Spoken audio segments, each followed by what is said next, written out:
അങ്ങനെ മലക്കപ്പാറ കഴിഞ്ഞിരിക്കുന്നു. ഇപ്പോൾ തമിഴ്നാടിൻ്റെ ഒരു വണ്ടിയിലാണ്.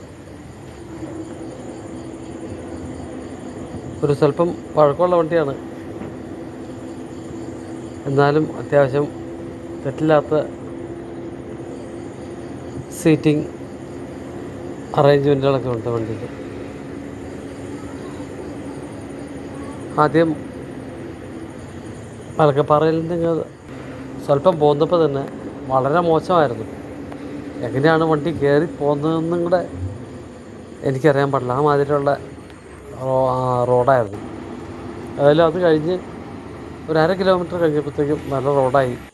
പക്ഷേ ഒരു കുഴപ്പം എന്താണെന്ന് വെച്ചിട്ടുണ്ടെങ്കിൽ ഇവിടെ സിംഗിൾ റോഡായതുകൊണ്ട് തന്നെ ഇടയ്ക്കിടയ്ക്ക് ഇതുപോലെ ഹമ്പ് ഉണ്ടാക്കിയിട്ടുണ്ട്. വളവിലും വലിയ സ്പീഡ് എടുക്കാത്ത രീതിയിൽ. അപ്പോൾ അതുകൊണ്ട് ഈ റോഡ് പോകുമ്പോൾ വളരെ സൂക്ഷിച്ച് വേണം നമ്മൾ പോകുന്നതിനായിട്ട്, പ്രത്യേകിച്ചും കാറിലൊക്കെ പോകുന്നവർ.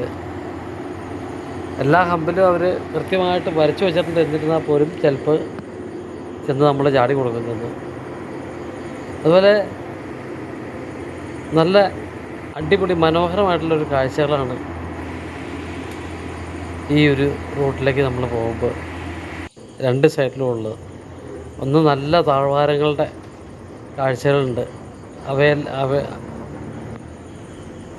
അവിടെയൊക്കെ നല്ല കൃത്യമായിട്ട് വളരെ ഭംഗിയായിട്ട് ക്രോപ്പ് ചെയ്ത് നിർത്തിയിരിക്കുന്ന തേയിലച്ചെടികളുടെ കാഴ്ചകൾ, അങ്ങകലെ നിൽക്കുന്ന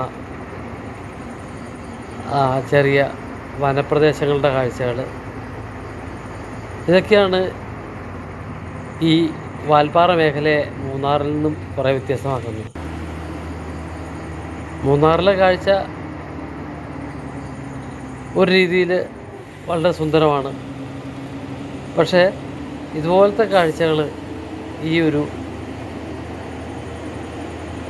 വാൽപ്പാറയ്ക്ക് പോകുന്ന വഴിക്ക് ആണ്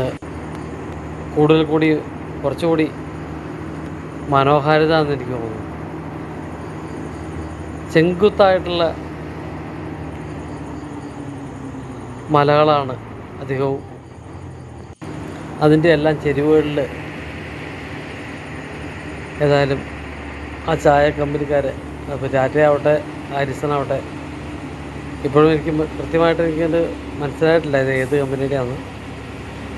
അവർ കൃത്യമായിട്ട് തട്ടുകളായിട്ട് തിരിച്ച് അല്ലെങ്കിൽ മണ്ണൊലിപ്പിനെ ആക്കാതെ കൃത്യമായിട്ട് ആ തേയില ചെടികൾ അവിടെ കൃത്യമായിട്ട് പരിപാലിച്ച് പോരുന്നുണ്ട്. വളരെ ശാസ്ത്രീയമായിട്ട് തന്നെയാണ് ഇവർ ഈ തേയിലയുടെ ഒരു കൃഷി നടത്തുന്നത്. അതേപോലെ കൃത്യമായിട്ടുള്ള അകലമായിരിക്കും രണ്ട് ചെടികൾ മുമ്പിൽ. കാരണം ഇത് കുറ്റിച്ചെടിയാണ്, പക്ഷേ സൈഡിലേക്ക് കുറച്ച് വളർന്നു വരികയും ചെയ്യും. അപ്പോൾ അതുകൊണ്ട് തന്നെ വളരെ കൃത്യമായിട്ടാണ് ഇവയെല്ലാം നട്ടിരിക്കുന്നത്. ഇടയ്ക്കൊക്കെ ഇതുപോലെ ചെറിയ കെട്ടിടങ്ങളുണ്ട്. മിക്കവാറും ഈ തേയില കൃഷിക്ക് ആവശ്യമായിട്ടുള്ള ഏതെങ്കിലും മരുന്നുകളോ അല്ലെങ്കിൽ കീടനാശിനികളോ അല്ലെങ്കിൽ വളമൊക്കെ കൊണ്ടുവയ്ക്കാനുള്ള സ്റ്റോറുകളോ ആവാതെ ചിലപ്പോൾ അതിൽ കുറച്ച് തൊഴിലാളികൾ താമസിക്കുന്നുണ്ടാവും. വീണ്ടും ഞങ്ങൾ ഏകദേശം 27 കിലോമീറ്റർ ഈ ഒരു റൂട്ടിൽ നമുക്ക് യാത്ര ചെയ്താലാണ് വാൽപ്പാറയിലേക്ക് എത്തിച്ചേരുക. അപ്പോൾ അതുവരെയുള്ള പ്രത്യേകിച്ചും ഒരു മടുപ്പ് ഉണ്ടാവാത്ത വിധത്തിലുള്ള അത്ര സുന്ദരമായിട്ടുള്ള കാഴ്ചകളാണ്.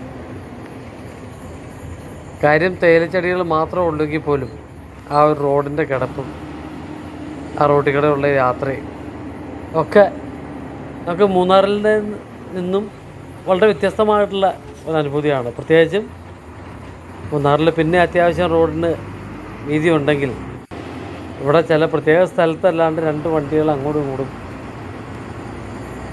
ഒരു വലിയ വണ്ടിയും ഒരു ചെറിയ വണ്ടിയും വന്നാൽ പോലും കടന്നു പോകാൻ ബുദ്ധിമുട്ടായിട്ടുള്ള ഒരു റോഡാണിത്. അതുകൊണ്ട് തന്നെ വളരെയേറെ ശ്രദ്ധ ഇവിടുത്തെ ഡ്രൈവിങ്ങിൽ ആവശ്യമാണ്.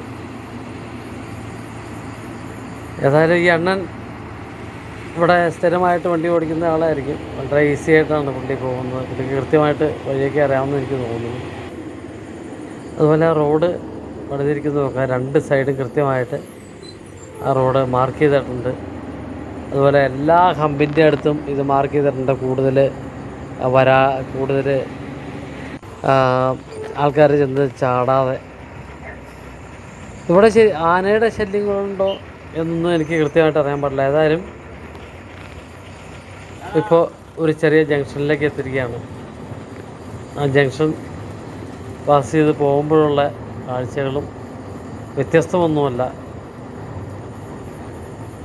ഏതാണ്ട് നമ്മൾ കടന്നു പോന്നിരുന്ന അതേ സ്ഥലങ്ങളിലെ കാഴ്ചകൾ തന്നെ. പക്ഷെ ഇതൊരു പ്രത്യേകത എന്താണെന്ന് വെച്ചിട്ടുണ്ടെങ്കിൽ കുറേ കൂടെ ഒരു പച്ചപ്പ് ഇവിടെയുള്ള സ്ഥലങ്ങളിൽ കാണാനുണ്ട്.